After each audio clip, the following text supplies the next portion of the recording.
Before we begin, this episode needs to come with a warning. Living in Australia, I'd heard of the Snowtown case before. I knew it as the bodies in the barrels case. But that's all I really knew. I had no idea about the who, the what, the why, or the when. I had no idea it was such an extremely depraved case involving torture and dismemberment. The worst serial killing case the country has ever seen. And whilst no children were murder victims, there is a lot of child sexual abuse involved in this case as well. I didn't know any of that, but now you do, and you can make a decision if you want to keep listening.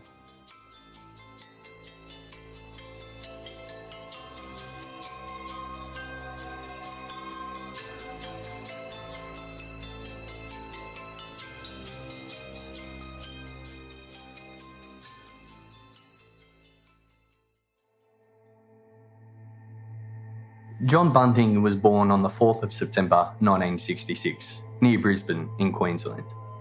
He was an only child, no brothers or sisters. When John was 8 years old, he was over at a school friend's house playing. They were in his friend's bedroom when his friend's older brother walked in. The older brother overpowered them and strapped them down to the bed. He then called up a few of his mates. They came over. They beat John and his friends up, and then they raped them. John was too ashamed of what happened to tell his parents. He was actually late getting home that night because of what happened. His mother was angry he didn't get home on time without a good reason, so she whacked him in the mouth. The police were never called, and John later referred to that incident as his accident. John's attackers continued to taunt and threaten him after the rape. John was described as reserved and secretive during his school years. He developed an interest in chemistry. He used to like playing around with chemicals and poisons and enjoyed killing insects and spiders with them. By age 13, his shame and terror of what happened had turned to anger. He met a man named Benny. Benny was in his 40s. He himself lived a shockingly violent childhood and understood what John was going through. Once they met, they formed an idea and agreed to help each other out. John played as the bait for Benny. John would loiter on street corners and attract older men. He would then lead them down an alleyway or a side street where Benny was waiting. Together, they would violently beat the men. When John was 17, he fathered a daughter. He and his daughter's mother separated before the birth. He did have a custody agreement and spent time with her until she was 2, but then his ex-partner and daughter moved to England and they never returned. John and Benny remained inseparable throughout that time. As well as leading older men down alleyways, they escalated their behaviour and started breaking into the houses of people they suspected were pedophiles. They would smash the house up, destroy furniture, and spray graffiti on the walls. But the friendship came to an end when John was 18. That's when Benny died from throat cancer. John decided to leave Queensland. He got a group of mates together and headed for Western Australia. But they never made it. Their car kept breaking down, and so they decided to stop in Adelaide, in South Australia. They liked it there and decided to stay. John lived with 2 of his friends for a brief period of time, but it wasn't long before he met Veronica Tripp. They met whilst completing a metalwork course in Adelaide. They immediately hit it off, and it wasn't long before they were married. John later found work at a local abattoir, and he loved his job. The best part about it, he used to say, was killing the animals. He quickly developed a reputation amongst his work colleagues. His quickness and proficiency with a knife led them to say he was the fastest man that had ever worked there. John hated authority, and not just the police, anyone in a position of authority, from the highest parts of the government down to the local council and all of the government departments in between. He hated them. John started collecting guns and other weapons. A particular favourite of his was the blowtorch. He liked the damage it could do after burning a hole through a dog that was annoying him. Another person John met on the welding course was Mark Hayden.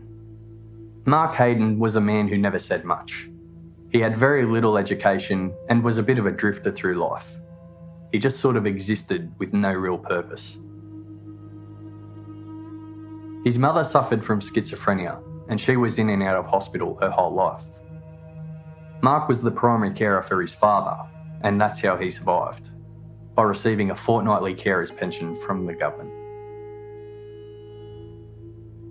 Another person who is a major part of this story is Robert Wagner. He was born in November 1971 in New South Wales. He was just 9 months old when his father abandoned his family. Robert was a slow learner at school and he struggled with reading and writing. After his father left, the family moved to Adelaide. She found a new partner and he liked to beat Robert. When Robert was 7, he was being babysat by the teenage son of one of his mother's friends, and he was sexually abused. Robert was so traumatised by what happened that he would later try and kill himself. By the time Robert reached high school, he was experiencing severe learning difficulties. School wasn't a pleasant place for him, so he decided to stop going. Although he walked out the door in his uniform with his school bag to pretend he was still going, he never made it. Instead, Robert started spending time with Vanessa. Vanessa was actually a 30-year-old man. His name was Barry Lane. Barry was born in Snowtown in 1955, the fourth of 11 children. His father was a violent alcoholic who regularly bashed his mother and bashed Barry and his brothers and sisters as well.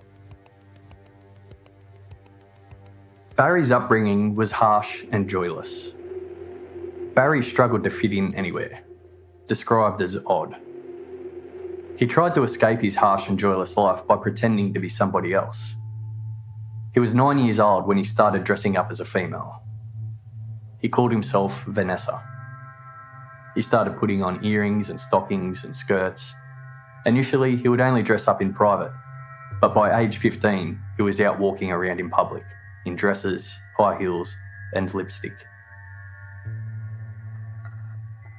As well as enjoying dressing up as a female, Barry developed a liking for young boys. He went through a long list of disturbing behaviour before eventually being sent to jail in 1980 for sexually assaulting 2 12-year-old boys. He was jailed for just 4 months. He was 25 years old at the time. He was released and made to do counselling, but it had no effect. He went back to his old ways of chatting up young boys around his hometown of Salisbury North in Adelaide. Barry was well known amongst the locals. They used to throw rocks at his house and scream abuse at him when he was out walking the streets dressed as Vanessa. Robert Wagner's mother was horrified when she found out he had been spending all of his time with the much older Barry Lane. And it soon went further than just spending the school day with him. He started spending extended periods of time at Barry's house. Robert's mum rang the police, and they would turn up, grab Robert and take him home, but he would only stay for a few days before going back to Barry's again. And at age 14, Robert ran off with the 30-year-old Barry Lane, and they were gone for a long time. It was 4 years before they came back when Robert was 18.